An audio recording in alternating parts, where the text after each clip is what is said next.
Welcome. And so the assumed policy for AEFP sessions is that social media is off unless somebody opts in, and I'm opting in. So if anybody wants to find something tweetable, go right ahead.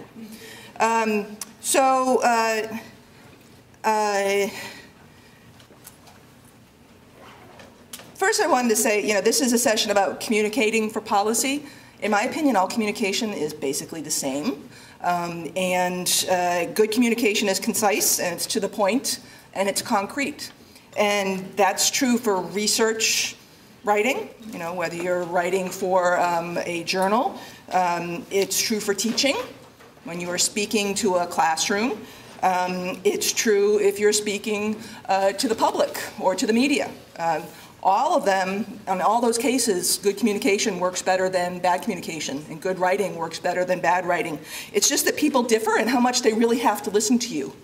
To what degree are they constrained and forced to listen to you, no matter how crappy your communication is? That's what differs. So in public policy, senators, they've got very busy lives. Their staff have very busy lives. They don't need to listen to you. Your colleagues don't need to listen to you. Nobody needs to read your articles, right? I was a journal editor, and I referee a lot. If somebody sent me a 50-page turgid piece, it was not my obligation to find the gem of brilliance deep within it. So I would reject pieces based on them being poorly written. So nobody is obliged to listen to you. So whatever setting you're in, you need to write in a way, and I'm focusing on writing, and speak in a way such that people want to listen to you. And the principles for that, if you came for some secret sauce, sorry, there is no secret to good writing. Strunk and white is what I still give out to my students, and so nobody feels put upon. I try to just give it to everybody. Rather than wait for some triggering event, I just give them strunk and white prophylactically. Eliminate unnecessary words is the key thing. And that's, journalism really forces this quite a bit. And so does Twitter. So I have found that writing for Twitter and for Facebook and other settings like this has actually made me a much better writer, because being forced to fit into 140 characters, I'm one of the people that was traumatized by the shift to 280 characters. Being forced to write in that short a format makes you a better writer. Being forced to write for the public, of course, in the form of news columns, even more so. So so I'm doing the reverse PR. That's the most important thing I wanted to say right there. So if you want to know, I think I write pretty good, and if you want to know how I got there, I'll tell you, and you'll take a different path. So I started out after college as a union organizer, and I was in charge of communications for the union. And so I was writing to a very broad audience. And this was a group of people who we wanted to persuade of something and who didn't have to listen to us. So persuasive writing in particular, I think, needs to be short and to the point, because nobody's got any reason to look at your stuff. It's really hot in here, I agree. You're waving. Should we reopen the doors? So you want to trade noise for heat? Oh, a thermostat. Brilliant. Okay. Okay. People being hot and sleepy makes them not want to listen to you. So we've got extra challenges. So the union organizing forced me to simplify my writing, because you're not going to use flowery phrasing to talk to people about their working conditions. And I don't think you should use flowery phrasing to talk about pretty much anything. But in particular, that sort of fast format of writing helped to improve my writing, and being an organizer helped me with public speaking, because I had to go out and talk to people and meet new people constantly. Despite being a really painful introvert, it forced getting out there and talking to people. I like to think that experience inoculated me against academic writing. So I did that for 6 years, and then I went to the Kennedy School of Government to do an MPP. I had intended to continue doing sort of movement work and organizing. I did not intend to be an academic. So I went, the union organizing is exhausting, and I couldn't keep doing it, but I couldn't, while I was in the job, figure out the next thing to do because it was so all-encompassing. So I went to the Kennedy School to get an MPP. And that was helpful too, because we worked on policy memos. So a lot of our assignments were condensing fairly complicated ideas down to 2 pages, and we practiced that a lot. While I was there, I discovered that I actually could enjoy economics and statistics. Undergraduate had persuaded me I could not. I took some really boring courses that were not communicated well.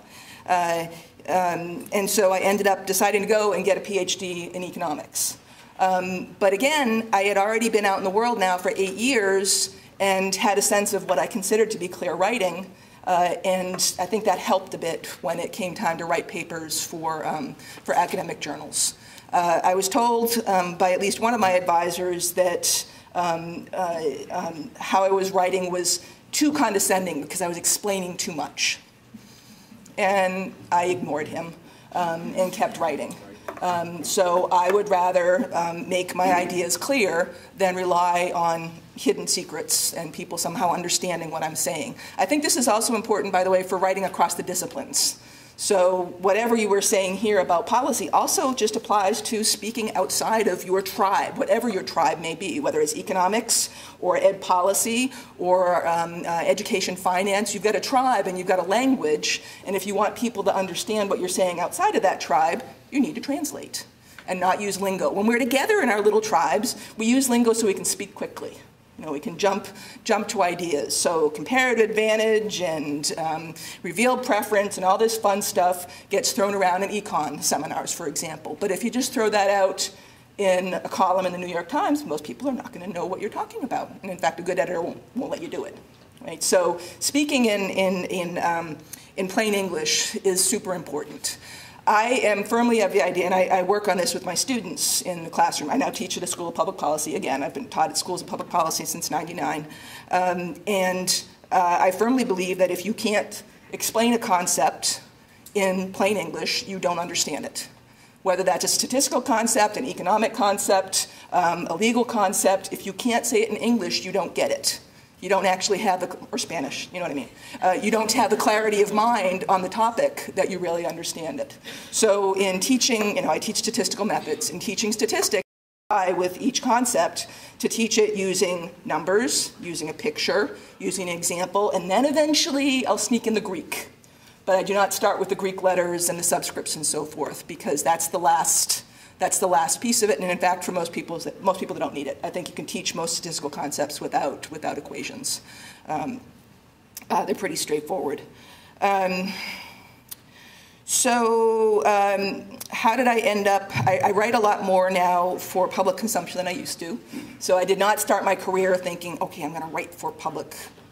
I'm going to write for policy. I kept my nose to the grindstone in terms of building my corpus of research and becoming that sounds like a dead thing, building my body of research and becoming expert in something. So somebody would be interested in listening to me say something. So first of all, if you want people to listen to you, it's good to have some expertise in something. So know some stuff so that they'll have stuff to listen to. Anybody tweeting that? But then eventually I have opinions and started to see places where my opinions could make a difference in policy.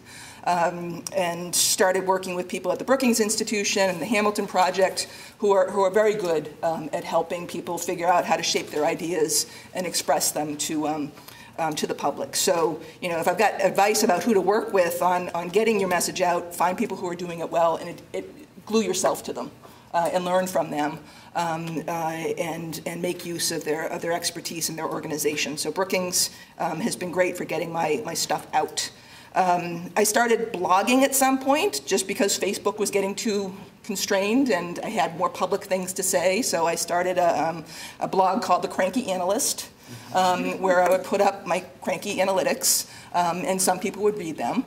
At some point I met David Leonhardt, actually in the early, 2003, 2005. David Leonhardt, who's now editor of the editorial page or the op-ed page, I forget, of the New York Times.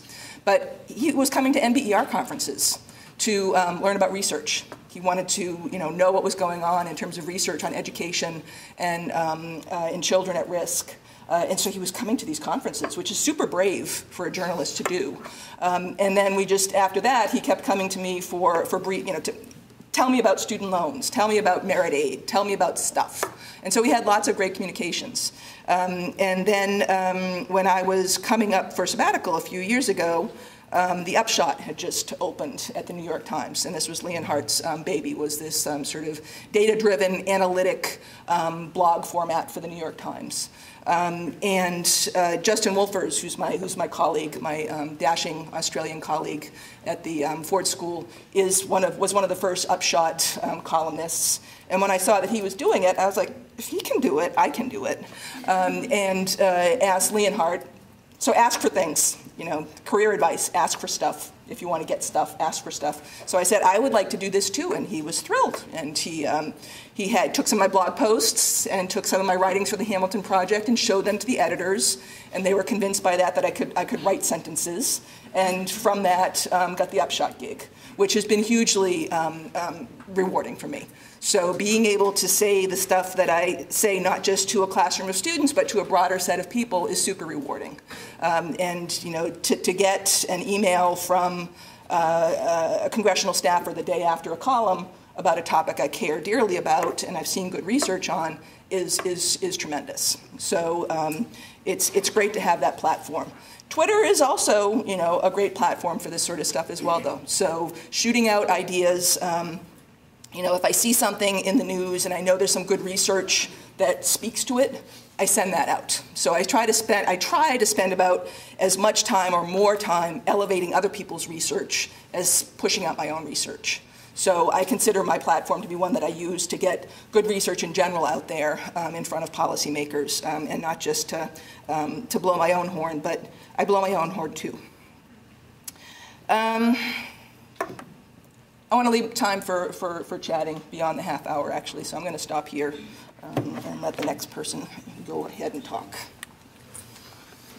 Yep.